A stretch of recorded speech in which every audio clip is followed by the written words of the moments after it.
If you're in Spain on a non-lucrative visa and you're wondering how you renew it after the first 12 months, then this video is for you. Join me after this short introduction.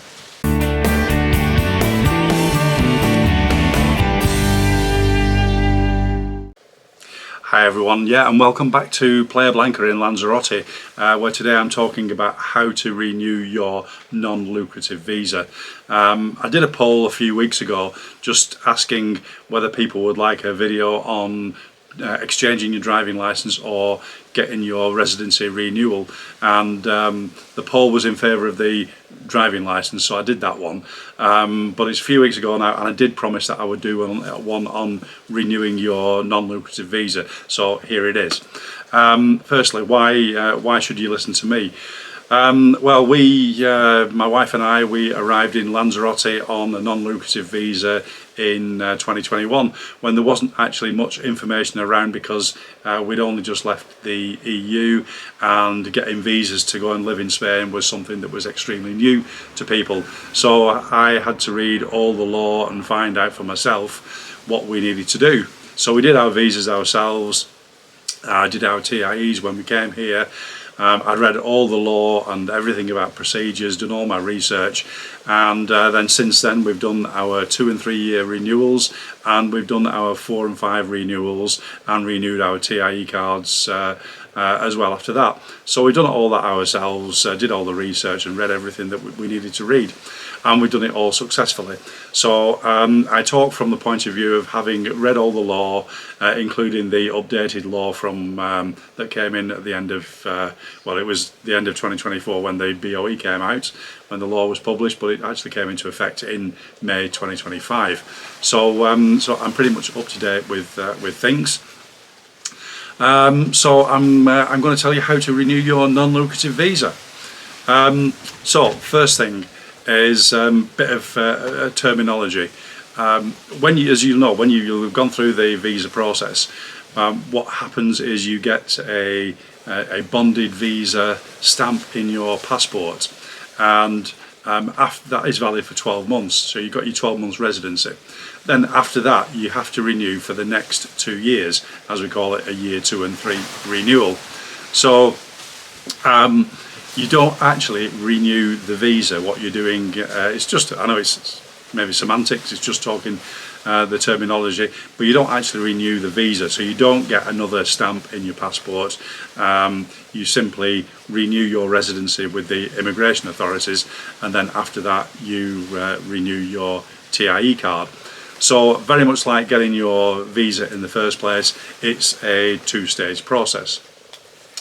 So what do you actually do? Well, you can apply for your residency renewal up to 60 days before the expiry of your current residency. Now, to find that date, you really work backwards from your TIE card. If you look at your TIE card, it will tell you when that expires, when your residency expires. So the date of your initial residency is 12 months before that. So 60 days before the expiry of your current residency, you can apply for your renewal, and I would suggest that you do it at the earliest possible opportunity. So start looking for appointments before 2 or 3 weeks before that time, so you can get an appointment as early as possible. The main reason for that is the length of time that it takes to get your residency renewal through. And then of course you have to apply for your TIE card after that, and then you have to wait a few weeks to collect your TIE card. Our first residency renewal, the 2 and 3 year renewal, it took about 5 weeks for the decision to come through, and then we had to wait for the letter to arrive in the post, which we needed for our TIE card application. And then you can't always get a TIE appointment straight away, so we had to wait for that, and then it's 40 days after you do your TIE application before you can actually get the physical TIE card in your hands. So in that time our TIE cards had expired, which it wasn't too much of a problem, but the banks were always saying, oh, your TIE's expired, you need to renew it and give us the updated documentation. and we had to explain to the bank that we were going through the process. And if you need it for travel, then obviously it can cause you a problem if you've got an expired TIE card, even though you may have the documentation to prove your residency. Yeah, the law says you can renew it up to 90 days after it expires, and you know, people will say that, and it is perfectly true, you can. However, it does say that you could face sanctions for not a fine for not renewing your residency on time, but legally you can renew your residency up to 90 days after it's expired. But please don't do that. Renew it as soon as you possibly can. So it's a two-stage process, as I've said already. Firstly, you'll go to the immigration office to renew your residency and take all your documentation there, and once that's approved you go to the comisaria to get your TIE card. Certainly that is the procedure in Lanzarote and Arrecife. It may be different where you live, you just have to check. Now I've got a link in the description box down below of all the immigration offices in Spain. So you'll need to find your local immigration office and just look through the procedures. It will give you a list of procedures. Look through to make sure they do the renewal of your non-lucrative residency. And then you'll know that you're making an appointment at the correct office. Now there'll be telephone numbers and emails.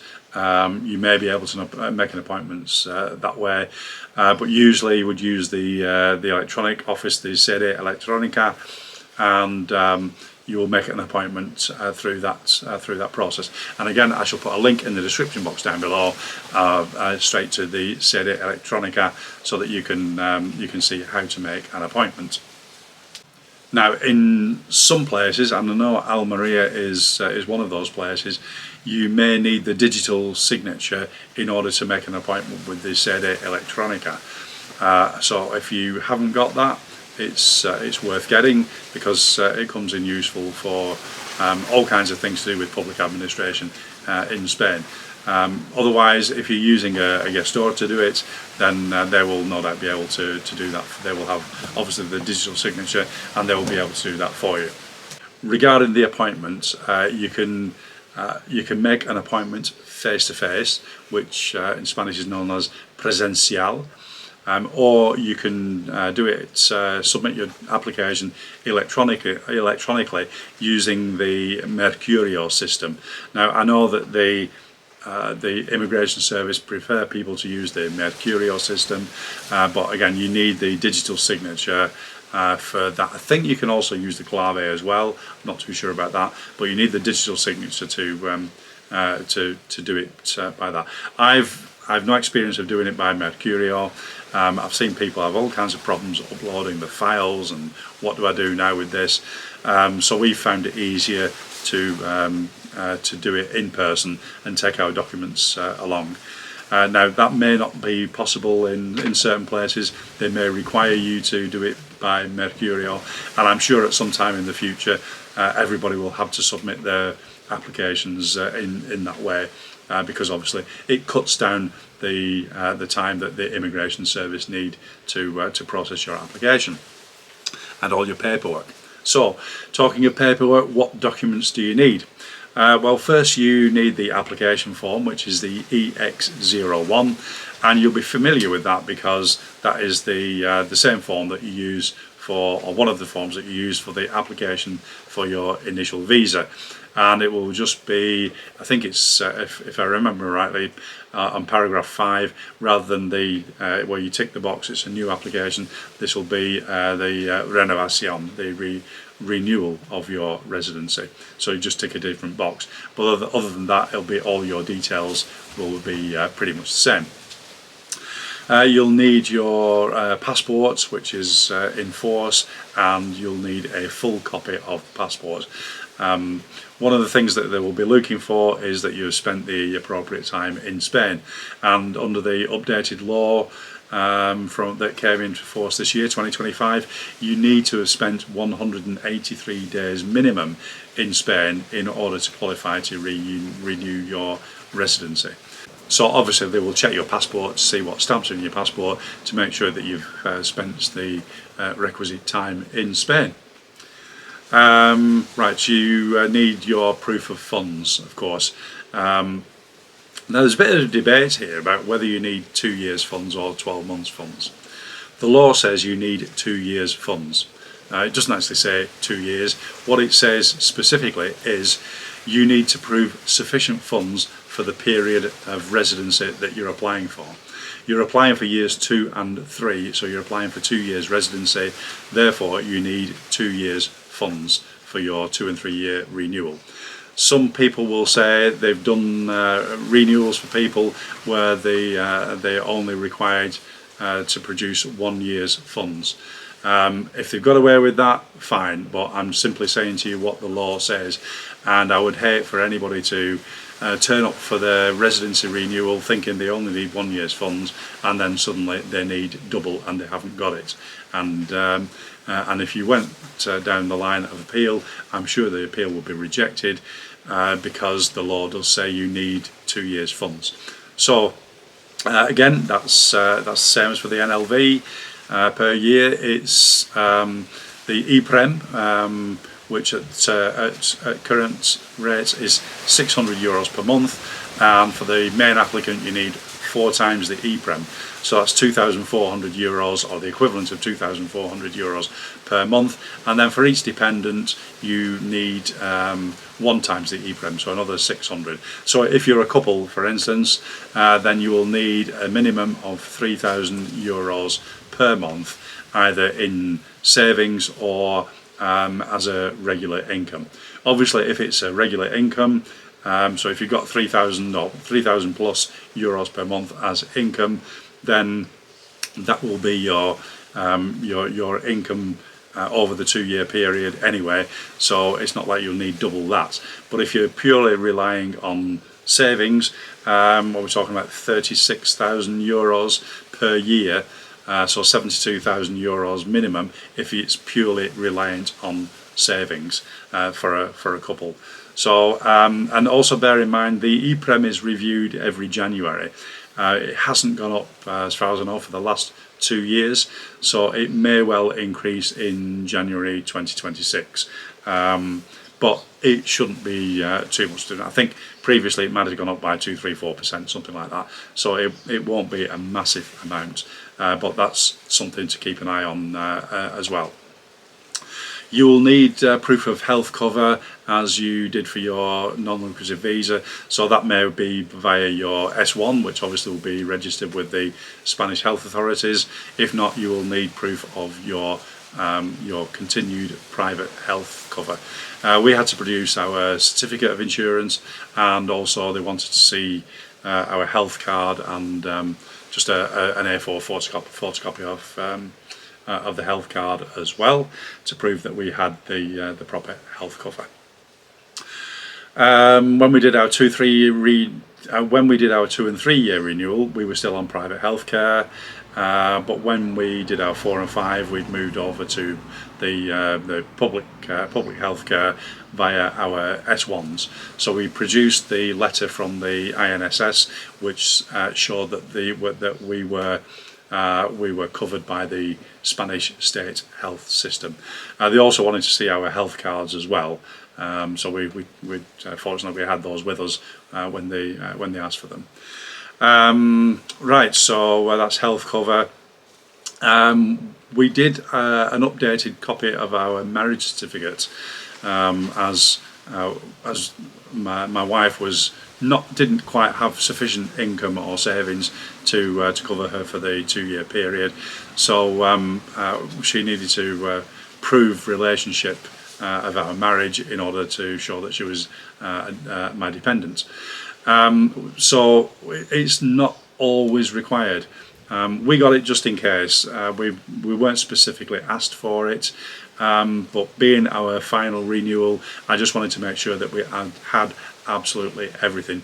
So we got an updated copy of our marriage certificate, we got it apostilled, and we didn't actually get our updated marriage certificate translated, but we used the translation that we had from our previous marriage certificates that we'd submitted with our visa application, and that was accepted. Now, as I say, it may well not be asked for, it may well not be required in all areas, but one of the problems that you have is that if they come back to you and ask for further documentation after you submitted your application, and they require an updated marriage certificate, then you've got to get that from the registrar, you've got to get it apostilled, and you may need to get it translated, and all that takes time.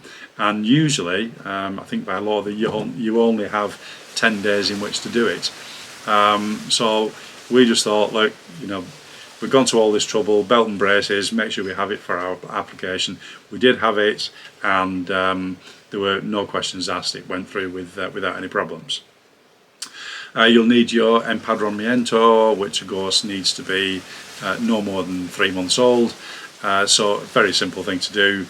If you've got the digital signature, once again, you can do it online through your ayuntamiento, or simply go down to the ayuntamiento office with your TIE card and your old empadronamiento. And as for a new one, they give us, certainly here, we got it there and then. It cost us 60 cents, so it's no onerous thing to get.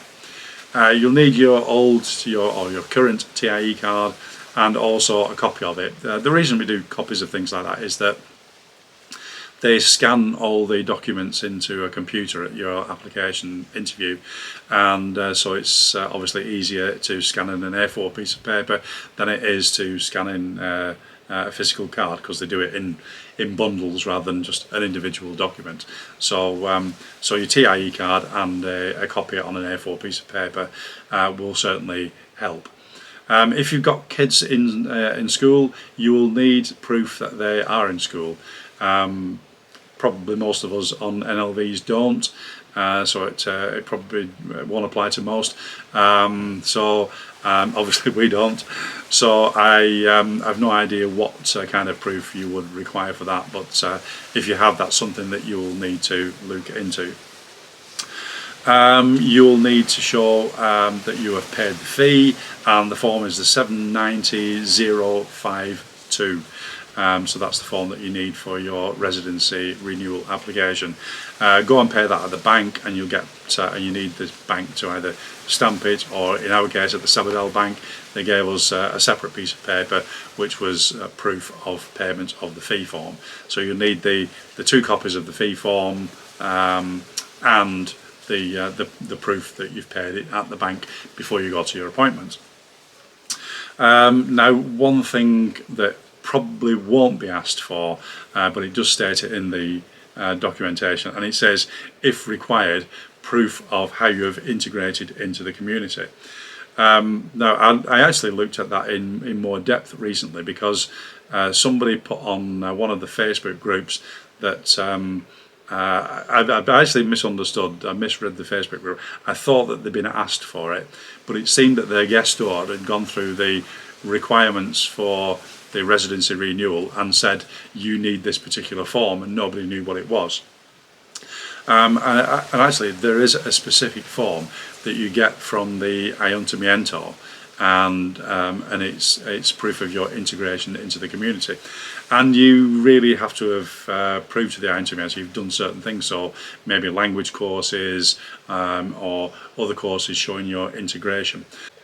It's usually only asked for if you don't fulfill all the other requirements for the residency renewal, so it probably won't be. Having said that, before I was even aware of this form, we did do a covering letter. We did it for our visas, we did it for our 2 and 3 year renewals, and we did it for our 4 and 5 year renewals. So a covering letter, just say 1 page of A4, just stating why you want to continue living in Spain, what you've done since you've been in Spain, how you've integrated, and how well you're doing with learning the language. It can't hurt to do it. Obviously, do it in Spanish. You don't need to have it sort of officially translated. We did ours in Spanish, both with, I mean, my Spanish isn't bad, but I did use a translation program as well to help me to word it correctly, and it can't hurt and can only help your application. So I would strongly recommend that you do something like that. Okay, so that's the documentation dealt with. What happens at the appointment?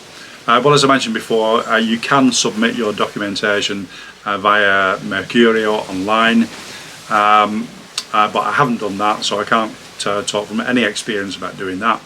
Alternatively, you can go in person to the immigration office and present all your documentation there.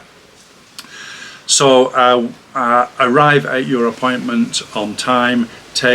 When you've made your appointment online, you will get a printout. You'll get an email confirming your appointment, and you'll be able to print out the confirmation of your appointment. So make sure you've got that with you. You'll probably have to book in at some kind of reception or security desk where they'll check to see that you've got an appointment. So then obviously you'll probably be asked to wait in a waiting room, and then you'll need an appointment each if you're going as a couple, not just one appointment. Obviously you will need an appointment each. Although those appointments will be separate times, we just said, can we do the appointments together? And yeah, there was no problem. We both went into the office and did them together, which obviously helped, because a lot of documents, for instance like the marriage certificates, bank statements with joint accounts, various things like that, they were the same for each of our applications. So it probably saved a little bit of time anyway doing them both together. So yeah, make sure you're there in plenty of time.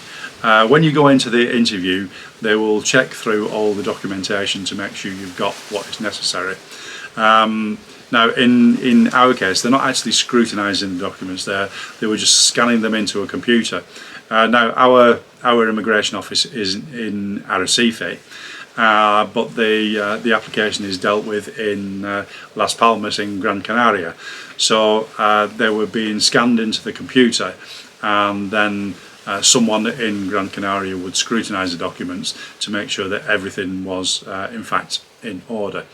Of course, the fact that you go there to your appointment in person, if the immigration officer that deals with you sees something that is lacking or is incorrect, then perhaps they can advise you there and then that maybe you need something else. But we just asked that, is everything there, and she told us yes, yeah, everything seems to be in order. So whilst that isn't obviously the decision, the decision is made by someone else, at least you could be fairly confident that you've got everything that you need. So that's an advantage of being able to go in person and actually speak to the immigration officer yourself. So once they've scanned in all your documentation and checked to make sure that everything is there, they will then give you a receipt, which is an A4 piece of paper like this, and you will see in the top right hand corner, you can just see, is the numero de expediente. So that's the number of your application. It'll have your details, and then it says the renovation, so the type of authorization you've asked for, which is the residencia temporal no lucrativa segunda renovación in our case. It's got the date that you applied for it, and that they've got 3 months in which to deal with your the resolution. So it also says, and this is an important thing here, because obviously people will worry about this, that it specifically states on here that this extends your residency. So even if your TIE expires, your residency expires before you have a resolution, your residency is legally extended until you have received the resolution letter, which hopefully will be favourable. Now, as I said, ours I think took about 5 weeks for us to get approval. They did give us as well a piece of paper with a web address on, where you could put in your expediente, the numero de expediente, and your NIE number, and it would show you the progress of your application. I think all that it said is en tramite, so it's in progress, and then when it was resolved, that it was resolved. I think it actually did say that it was resolved favorable, favourable resolution, but that isn't the document. You will get a document through the post, unless if you have the digital certificate, they will inform you by email, and they'll give you the resolution, I think, by email. We didn't have it at the digital signature then, so although we saw that we got favourable results online, we had to wait at least a week, maybe two, before we got the official letter through the post saying that we'd got the renewal. And that is this document. The top, resolution. So that's the resolution, favourable resolution. It gives the dates and the expediente, your details, the expediente, and the date of the resolution.